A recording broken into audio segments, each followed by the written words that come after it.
151 megawatt थौना Pallon बिजली परियोजना के दफ्तर को कोटली से जोगिंदर नगर स्थानांतरित की राज्य सरकार की साजिश के विरोध में पूर्व लोकसभा प्रत्याशी आश्रय शर्मा खुलकर उतर आए हैं। अपने वक्तव्य में उन्होंने कहा कि ये एक सोची समझी साजिश के तहत किया जा रहा है, क्योंकि जहां ये प्रोजेक्ट लगना है उसका अधिकांश हिस्सा सदर विधानसभा के अंतर्गत आता है। इसके साथ धर्मपुर और जोगिंदर नगर की कुछ पंचायतें प्रभावित हो रही हैं। अभी हाल ही में एक नोटिफिकेशन जो जारी हुई है, जिसके माध्यम से ऐसी सूचना प्राप्त हुई कि थाना प्लॉन प्रोजेक्ट, जो कि तुंगल घाटी के लिए विशेष रूप में पंडित सुखराम जी का स्वप्न भी था और जिसको अनिल शर्मा जी ने उंगली जामा पहनाने के लिए अथाह प्रयास भी किए।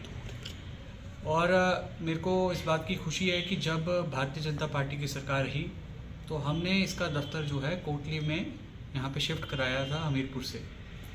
परंतु अब जो नोटिफिकेशन आई है, दुर्भाग्यपूर्ण जो है, एक ऑल्टरनेट जोगिंदर नगर पे देखा जा रहा है। और इसका जो एक सबमिशन विभाग की तरफ से आया वो ये है कि कोटली में हमको पैसे देने पड़ रहे हैं और वहाँ पे हमारी विभाग की ज़मीन है। तो मैं समझता हूँ बड़ा दुर्भाग्यपूर्ण है कि आज प्रदेश सरकार के पास इतने भी साधन नहीं हैं, क्योंकि बेनिफिशरी तो तुंगल घाटी है, सदर चुनाव क्षेत्र है। और आज मैं देख रहा था सोशल मीडिया के माध्यम से भी कि कुछ कांग्रेस के लोग जो हैं इसमें बहुत लुत्फ उठा रहे हैं कि ये दफ्तर का जो है ट्रांसफ़र जोगिंदर नगर की तरफ होने जा रहा है। परंतु मैं ये कहना चाहता हूँ कि ये जो एक प्रोजेक्ट है, ये तुंगल की आन बान शान नहीं, यहाँ सदर हलके के जो हमारे युवा पीढ़ी है उनके लिए रोज़गार का साधन है।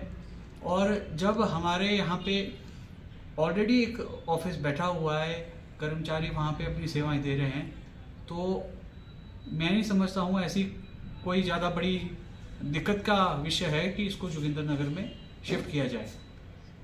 साथ ही साथ जो पीछे माननीय विधायक अनिल शर्मा जी ने मुख्यमंत्री जी से इस बारे में चर्चा भी की थी और उन्होंने विश्वास दिलाया था कि इस पर पुनः विचार किया जाएगा।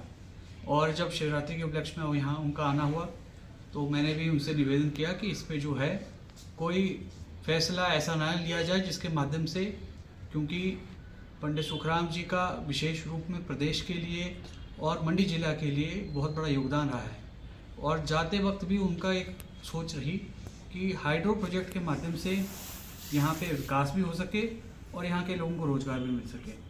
हाल ही में जो कांग्रेस पार्टी के यहाँ पे नेत्री हैं, जिन्होंने कांग्रेस पार्टी के टिकट पे चुनाव लड़ा, वो उनकी एक प्रेस कॉन्फ्रेंस थी जिसको मैं देख रहा था, जिसमें वो कह रहे थे कि विधायक महोदय मेरे ऊपर ये आलोचना करते हैं कि मैं पढ़ती नहीं हूँ। और उन्होंने जो है कुछ ऐसी कटिंग अखबार की दी जिसके माध्यम से जो कि पब्लिक डोमेन में ऑलरेडी है। और तुंगल घाटी के लोगों को की बात करूं या सदर चुनाव क्षेत्र के लोगों की बात करूं, वो भली भांति जानते किस परिस्थितियों के अंदर वो टिप्पणियाँ हुई थी। परंतु जब अनिल शर्मा जी ने ये कहा कि वो पढ़ते नहीं हैं, तो उसका मतलब ये नहीं है कि आप अखबार नहीं पढ़ते। इसका मतलब ये है कि आप जो है जो नोटिफिकेशन सरकार की तरफ होती है उसको सही ढंग से समझ नहीं पाते।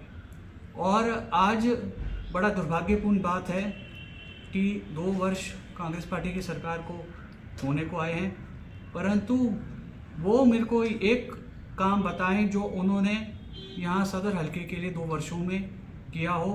कोई योजना प्रदेश सरकार की यहाँ पे आई हो या यहाँ पे उनके माध्यम से जो है कोई भी एक काम अगर सदर हलके में हुआ है 2 वर्षों में, तो मैं उनको चुनौती देता हूँ उसको जाकर करें।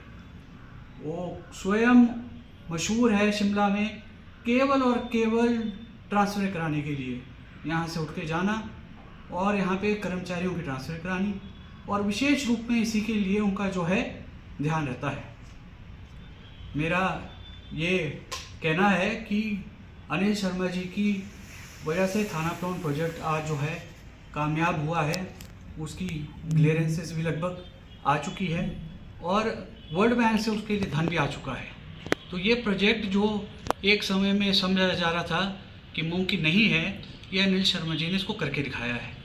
और आज इस तरीके की जब कांग्रेस की तरफ से आ रही है चीज़ें देखने को, कि उनका स्वयं तो इसमें कोई योगदान था नहीं, परंतु आज जब दफ्तर यहाँ से जा रहा है और कांग्रेस पार्टी की सरकार के अंदर जा रहा है तो उस पर जो है बड़ा हर्ष का जो है उसको मनाया जा रहा है। और ये कोई अनिल शर्मा जी या पंडित सुखराम जी के घर का प्रोजेक्ट नहीं है, ये कोई व्यक्तिगत प्रोजेक्ट नहीं है, ये यहाँ विधानसभा के जितने मतदाता हैं उनके निजी जो है एक प्रोजेक्ट है, उनके भलाई के लिए प्रोजेक्ट है। और मैं समझता हूँ कि जो नोटिफिकेशन निकली है उसका मैं कड़े शब्दों में निंदा करता हूँ और पुनः मैं मुख्यमंत्री जी से इस बारे में मिलूँगा और कहूँगा इस पर पुनः विचार किया जाए।